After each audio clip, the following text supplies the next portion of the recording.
Alhamdulillah, semua alhamdulillah. Dulur Efektor, kali ini di pagi yang penuh barokah ini semoga kita semua senantiasa diberikan oleh Allah kekuatan dan keistiqomahan dalam mengaji kepada guru kita dalam kajian ngaji panguripan bersama Bapak Romo Kiai Haji Imam Hambali yang merupakan pengasuh dari Pondok Pesantren Al Jihad Surabaya. Dulur Efektor, Anda juga nanti bisa bergabung ataupun berinteraksi langsung dengan kami di 081-234-939390, 081-234-939390, atau Anda bisa ikuti kajian pada pagi hari ini melalui live streaming aplikasi Radio El Victor yang telah tersedia di Play Store dan live streaming di Instagram Radio El Victor. Tulis saja Radio El Victor. Baik, Dulur El Victor, kita awali tadi sebelum kita masuk, kita awali dengan lagu musik Tiket Swargo. Masya Allah, ini merupakan request dari guru kita Bapak Romo Kiai Haji Imam Hambali. Beliau sudah hadir di studio, mari kita sapa beliau bersama. Assalamualaikum warahmatullahi wabarakatuh, Yai. Waalaikumsalam warahmatullahi wabarakatuh. Alhamdulillah, bagaimana kabarnya hari ini? Alhamdulillah. Alhamdulillahirrabbilalamin. Sehat walafiat, Yai. Sehat jasmani rohani. Alhamdulillah. Umi Lulu, keluarga. Alhamdulillah, Umi Lulu tambah sehat, tambah sehat, tambah sehat. Perkembangannya tambah bagus. Pondok pesantren alhamdulillah lancar, semua program tahfidz lancar. Kemudian anak-anak yatim lancar, pembangunan lancar. Semuanya diberi kelancaran oleh Allah. Dan saya harus mengucapkan terima kasih matur nuwun kepada semua yang ikut berinfak, bersedekah, berpartisipasi di Yayasan Al Jihad Surabaya Group se-Indonesia. Semua sumbangannya semoga diterima Allah, dan semuanya akhirnya hidupnya beserta keluarga ditulungi Allah. Amin. Ini yang paling penting, itu ditulungi Allah. Soalnya kalau orang sering menolong itu kan berharap imbalannya. Tapi kalau Allah menolong orang justru karena memberinya, bukan berharap imbalannya. Kalau Allah, justru Allah menolong itu karena sayangnya dan karena memberinya. Kalau orang menolong orang karena berharap imbalan, tapi kalau Allah menolong orang karena memberi, Masya Allah, saking Rahman Rahimnya Allah kepada manusia. Tapi kalau manusia tidak tahu ilmu ini, isinya apa? Ngersulo tok. Wis diwehi lho cek ngersulo. Wis diwehi ambek Allah ya cek nyacat. Jarene gak entuk rezeki, jarene gak entuk nikmat. Padahal wis diwehi sama Allah. Ya, itu contoh orang yang tidak bisa mengelola hatinya. Gak iso noto hati. Akhirnya ya kaya urip kaya gak diwehi mbek Allah. Masya Allah. Rezeki gak harus uang, ya? Nah iyalah, rezeki gak mesti uang. Diparingi sehat, ini juga rezeki yang harus disyukuri. Gitu. Makanya kita bisa ngaji seperti ini juga rezeki toh. Gak semua orang punya kesempatan untuk ngaji seperti ini. Kita alhamdulillah ditakdirkan bisa ngaji, walaupun ada yang sambil kerja, mungkin goreng, ibu-ibu yang dimasak, ada yang sambil nyupir berangkat kerja. Untuk ilmu sak titik kan ya wis alhamdulillah. Alhamdulillah. Gak perlu datang di majelis taklim yang resmi kayak masjid, pondok pesantren. Tapi kan bisa cari ilmu itu di mana saja. Yang penting ada kemauan. Ada kemauan. Kalau nggak ada kemauan, walaupun ngarepe masjid atau pengajian, ya gak teko. Nggak ada kemauan. ono majelis taklim akbar, zikir akbar, ada apa tablek akbar, ya nggak datang aja, malah ngelokno kadang. Lapos rame-rame ngene iki. Ya nek sing ngomong iku wong gak Islam ya rada pantes. Sing ngomong wong Islam dhewe kadang-kadang. Masya Allah. Sekarang kita ngaji surat Al-Baqarah ayat 224. 224. Al-Baqarah 224. A'udzu billahi minasyaitonir rajim. Bismillahirrahmanirrahim. Wala taj'alullaha 'urdatan liaymanikum an tabarru wa tattaqu wa tuslihu bainan nasi wallahu sami'un alim. Sadaqallahul azim. Ayat ini asbabun nuzulnya karena waktu itu Sayyidina Abu Bakar itu marah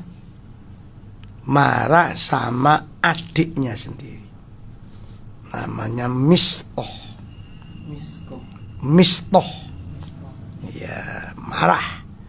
Mengapa Sayyidina Abu Bakar kok marah? Karena ikut menyebarkan berita bohong, kalau bahasa sekarang hoax. Menyebarkan berita hoax bohong tentang Ibu Aisyah. Padahal berita ini sebenarnya dari orang munafik, pacaran dengan pas panglima atau orang kepercayaannya Rasulullah lah, namanya Sofyan. Ya, Sofyan disebarluaskan pacaran dengan Sofyan, padahal sama sekali tidak. Dan memang waktu itu Rasulullah juga ikut termakan berita itu sampai waktunya mestinya gilirannya ke Ibu Aisyah nggak mau datang. Oh, Masya Allah. Ya, nggak mau datang. Akhirnya Allah yang mensucikan nama baik Rasulullah juga nama baik Ibu Aisyah. Ternyata akhirnya oleh Allah diberitahu kalau Aisyah itu wanita suci. Tidak ada sedikit pun cinta dalam arti cinta kayak arek remaja lah, cinta kepada Sofyan. Akhirnya Rasulullah ya menyesal. Rasulullah ya sudah. Tapi Mistoh, saudaranya Sayyidina Abu Bakar, padahal kan Ibu Aisyah itu anaknya Abu Bakar. Mistoh ini berarti masih pamannya. Nah, karena begitu dahsyat berita itu, akhirnya Sayyidina Abu Bakar marah besar. Mengapa marah? Karena Mistoh ini termasuk orang miskin yang dicukupi secara ekonomi oleh Sayyidina Abu Bakar. Begitu nama baik Rasulullah dan Ibu Aisyah disucikan Allah, Sayyidina Abu Bakar masih tumbuh kemanusiaannya, manusia sebagai manusia. Akhirnya bersumpah, demi Allah, saya tidak akan pernah membantu Mistoh, walaupun itu adik saya. Demi Allah, saya tidak mau datang ke rumah Mistoh, walaupun itu adik saya. Bersumpah itu ya? Bersumpah demi Allah. Karena sumpah seperti itu, akhirnya turun ayat ini. Surat apa tadi? Surat Al-Baqarah ayat 224. Wala taj'alullaha janganlah kamu bersumpah atas nama Allah. Urdatan, sumpahnya sebagai penghalang, li aimanikum, ya karena sumpahmu itu kamu bersumpah antabarru, tidak akan pernah berbuat baik kepada mistoh. Ya tadi gak mau memberi lagi, bersumpah tidak mau bersilaturahim. Antabarru wa tattaku, dan jangan bersumpah untuk melanggar ketakwaan, dan jangan bersuka waktu selihu bainan nas, jangan bersumpah tidak mau lagi silaturahim kepada sesama manusia. Wallahu sami'un alim, Allah itu maha mendengar, maha mengetahui. Gampangane ini ya, keterangannya ayat 224 ini surat Al-Baqarah. Kalau kita di posisi yang pernah dirugikan oleh saudara kita, tetangga kita, orang lain, padahal itu dirugikan karena bentuknya fitnah.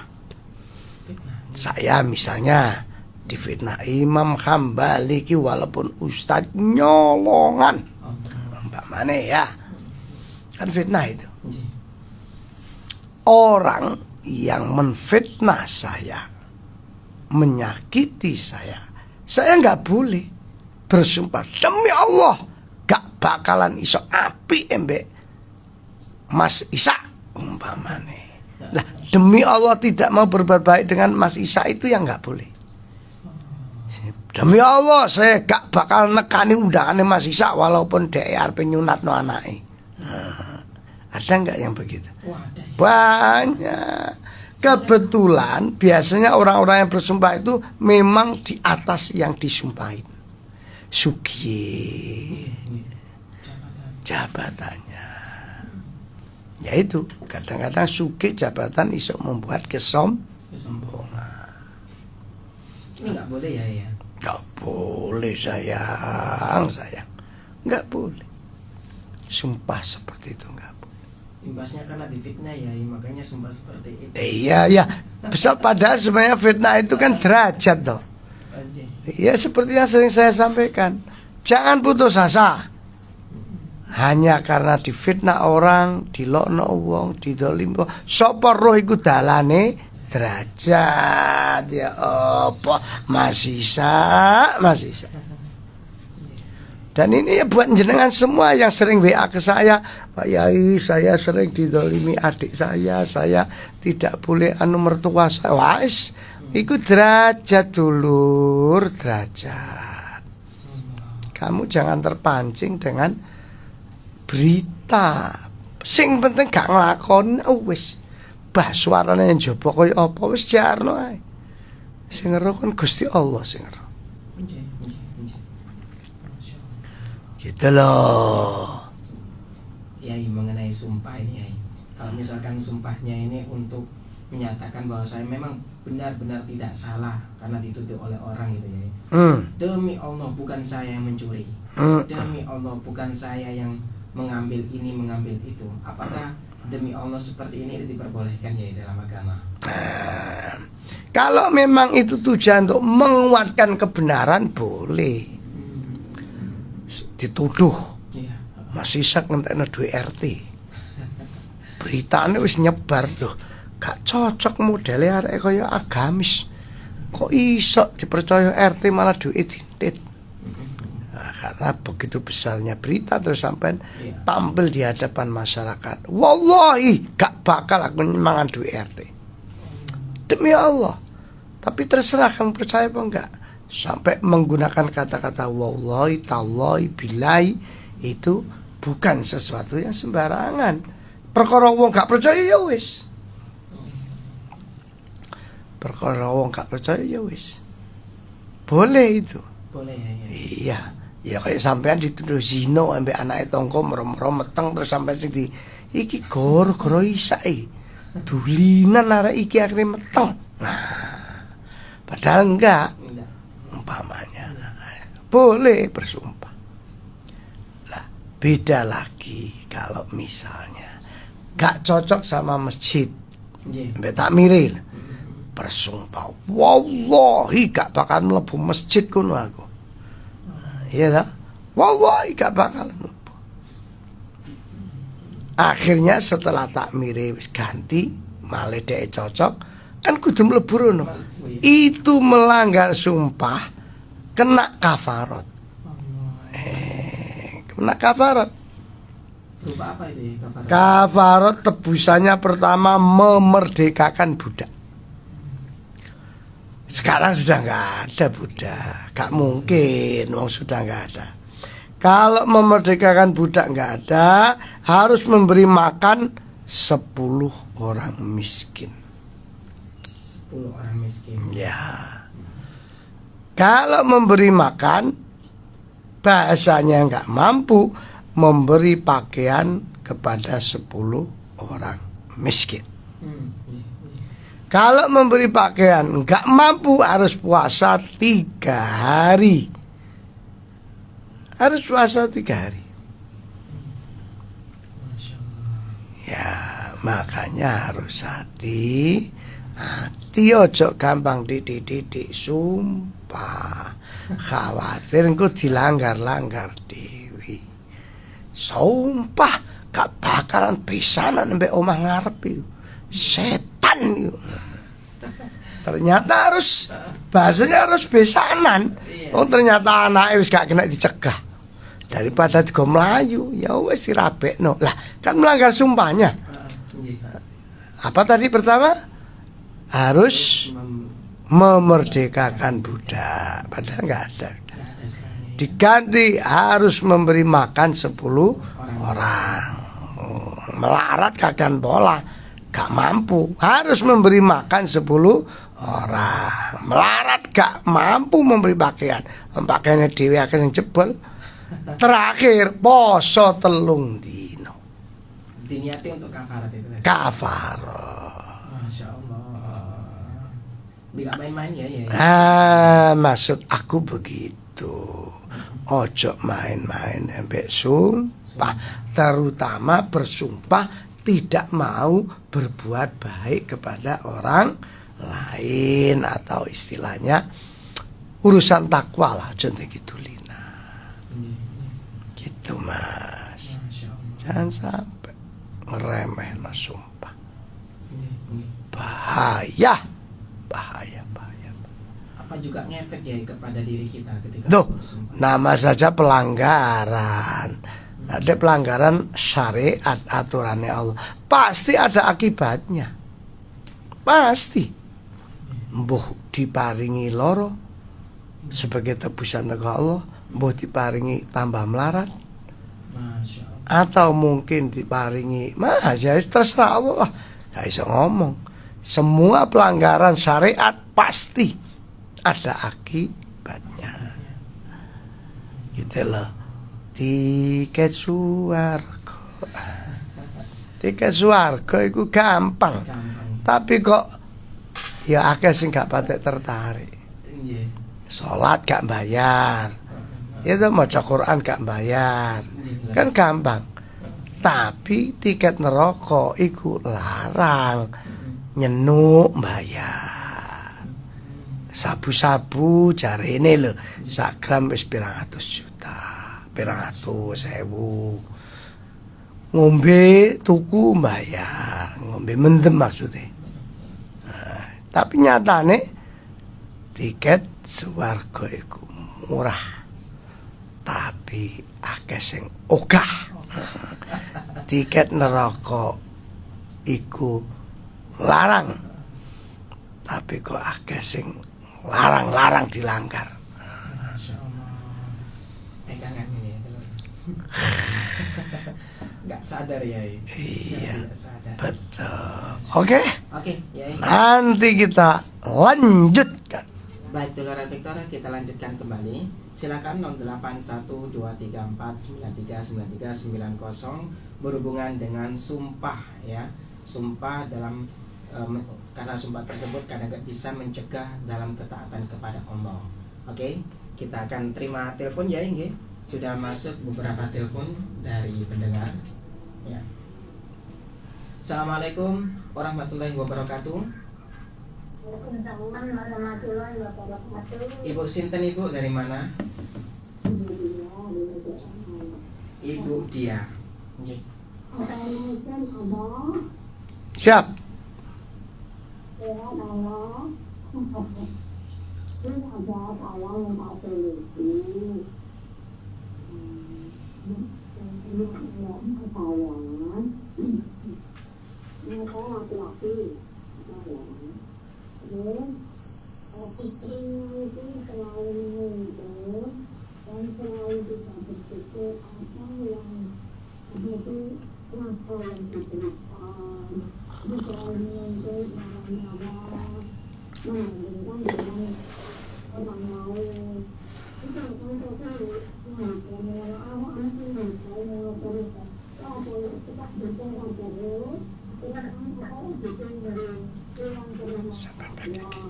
Ngapunten Ibu, suaranya kurang jelas. Bisa kurang jelas suaranya. Halo. Nah, ngoten jelas. Monggo. Mulai tanya sudah jelas. Belum, boten bisa diulangi lagi Bu intinya. Oh, intinya rumah tangga anak saya laki-laki. Berumah tangga. Si istrinya itu selalu nggak bersyukur nafkah yang diberikan, selalu nonton, terus apa itu sedikit nonton, terus dia bilang membandingkan dengan temannya, gajinya gini. Terus akhirnya anak saya itu ditunduk pulang ke rumah saya, terus dia sumbar, aku anak golek wong gantung, sukses gitu. Antara sumbar dan sumpah itu apa sama? Sampai sekarang itu ya dipanjang. Karena apa? Kekurangannya itu karena nanggung ibunya dan nanggung adiknya.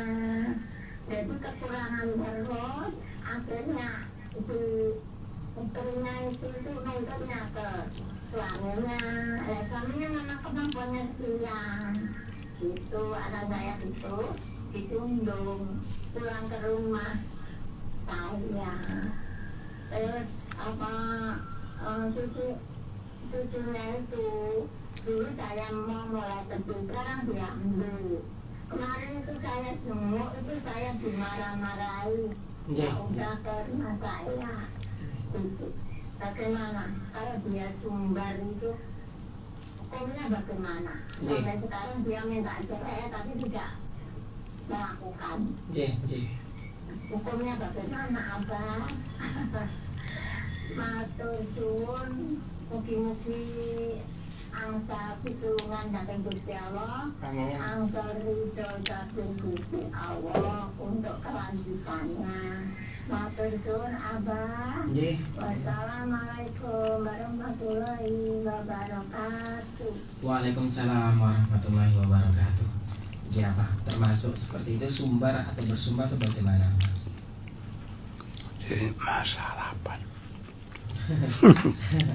Mempunyai anaknya mempunyai istri, yang mana istri tahu ngeluh saya itu loh masih mau nyamuk mangan nogosari.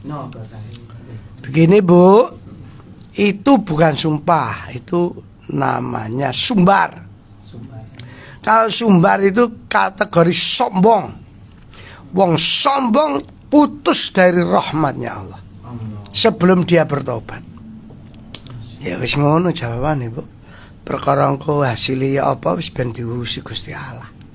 Sing jelas istrinya itu sombong, jahat. Apalagi istri kok nundung suami, ya jahat-jahat wong.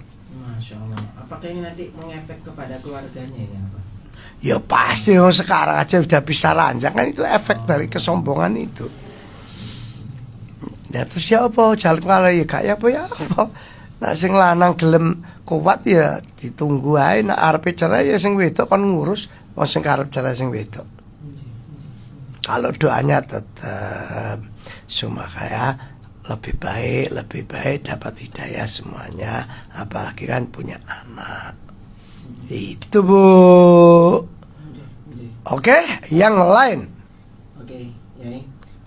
Mau tanya, saya ini punya anak putri menginjak remaja, usianya 18 tahun, sudah punya teman dekat, istilahnya pacar. Nah, bagaimana saya harus menyikapinya? Padahal sudah saya nasihati, malah ketemu diam-diam. Nah, makasih Pak Yai dari Ibu Utami Surabaya. Menyikapi hal semacam ini. Ibu Utami, sampean harus memperbanyak doa Fatihah tiap habis sholat ke putrinya, minimal 7 kali Fatihah tiap habis sholat. Doanya setelah Fatihah 7 kali, ya Allah, semoga anak saya dijaga menjadi anak yang sholihah. Kalau memang dia jodohnya, semoga diberi jalan yang terbaik. Tapi kalau dia tidak manfaat barokah ke depannya, tolong dipisahkan oleh Allah. Begitu Ibu. Al-Fatihah. Iya, Fatihah 7 kali habis sholat. Baik, selanjutnya Yai, ada pertanyaan. Nah, ini mau tanya Yai, dulu saya pernah mendengar keterangan Yai Imam, ada orang yang sudah sepuh, sakit sudah lama beberapa tahun, saking lamanya ada keluarga yang putus asa. Saya pernah mendengar keterangan Yai dibacakan Al-Quran. Tolong penjelasannya bagaimana Yai? Terima kasih Yai Imam Hambali. Wassalam dari hamba Allah. Hamba Allah medeni. Hamba Allah kau no jeneng. Sampean kalau jangan putus asa, ayatnya wala asu mirrauhillah. Janganlah putus asa dari mengharap rahmat. Rahmat itu kasih sayangnya Allah. Nah, terus gimana? Ya wis, jangan putus asa. Ya apapun yang terjadi tetap aja berharap rahmatnya Allah, dan tetap Allah yang menjadi tumpuan iyyaka na'budu wa iyyaka nasta'in. Sudah lama sakitnya Yai, kemudian ini sudah 7 tahun lamanya sakitnya, ini kayak gini, aduh gak kuat saya. Nah itu untuk menguatkan diri itu bagaimana ya? Duh, iya selalu baca sholawat, baca istighfar, begitu toh. Wala tayasu. Iya, wala tayasu mirrauhillah. Ya. Baik, kita terima telepon Yai, boleh? Iya. Silakan Dulur. Ya. Assalamualaikum warahmatullahi wabarakatuh. Waalaikumsalam Mas Isa. J Ibu Fira. Nggih, monggo Bu Fira. Assalamualaikum Abah. Waalaikumsalam warahmatullahi wabarakatuh. Ya, sehat, masih baik, sehat. Amin. Tidak tambah beban. Yang tidak pulang itu rumah tangga dalam penyambang dan yang rusak. Bagaimana saya memberikan supportnya, kemudian doa apa sehingga dari saya ini tetap kokoh, tetap kuat imannya, batin oleh. Masya Allah, Ustaz, batin apa? Mungkin pakai bayangkan, pakai kulahnya gitu. Kita bawain pembelaan. J Bu Fira, matur nuwun atas pertanyaannya. J, wonten dereknya yang rumah tangganya rusak sangat parah gitu, apa mungkin ada doanya atau bagaimana ya? Doakan saja, jangan terlalu mencampuri rumah tangga orang. Doakan setiap habis sholat. Doa apa Pak Ustaz? Doa Fatihah. Sholat itu gak no Fatihah lo gak sah sholat. Masya Allah. Doa Fatihah yang pasti hafal. Berapa kali? Minim lah 3 kali. Dia akan Fatihah, semoga dibarengi kuat, keluar dari masalah. Ada lagi? Ada lagi ya, banyak ini ya. Apa didahulukan mana badal haji suami sama biaya sekolah anak? Tuh, harus biaya anak nomor 1. Harus. Jangan sampai batal haji lancar anaknya gak sekolah. Loh, Masya Allah. wali harus biaya anak didulukan baru mikir batal haji. Oke? Nggih. Nggih. Ada lagi? Lanjut ya. Terakhir ini. Terakhir ya. Oke. Lagi ada yang tanya mengenai sholat qobliyah subuh, Yai. Mau tanya, sholat sunnah qobliyah subuh apa boleh dilakukan setelah sholat subuh? Karena saya bangun pas sudah azan subuh. Soalnya saya pernah mendengar seperti itu boleh. Biasanya kan saya sholat sunnah qobliyah subuh itu kan sebelum iqamah. Matur nuwun, pripun jawabannya? Bagus. Hamba Allah lagi. Iya, enggak ada. Hamba Allah semua. Ojo biasa hamba Allah po. Disebut aja lo jenengi sapa. Begini, qobliyah subuh. Namanya saya qobliyah. Maknanya sebelum. Ya harus dikerjakan sebelum sholat subuh tuh sayang. Lah kalau habis subuh ya gak ono tuh sholat sunnah. Ba'diyah subuh gak ada. Begitu sayang, harus dikerjakan sebelum. Lah kalau umpama kesusu Pak, mau jamaah gak sempat langsung sholat subuh, ya sudah wong Pak, masalah sunnah gak sempat ya wis sesuk aja enak subuh mana. Begitu sayang, gak oleh mari jamaah subuh baru qobliyah subuh, kan lucu. Qobliyah kok dilakoni ba'diyah. Masya Allah. Tapi karena sampean tanya, ya mudah-mudahan jadi ilmu orang lain juga. Begitu Mas Ishak ya. Iya, Pak. Sampai di sini. Dan mari kita baca Fatihah. Semoga semuanya yang sakit disembuhkan Allah, yang banyak masalah ditolongi Allah. Al-Fatihah. Ya karena betul ya.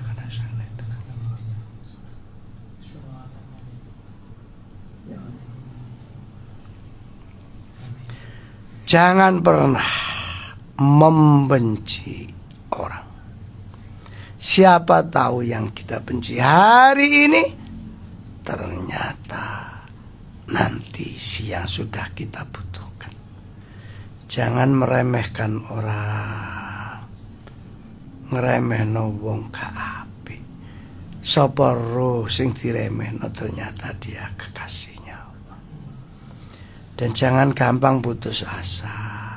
Hanya cobaan, fitnahan, macam-macam.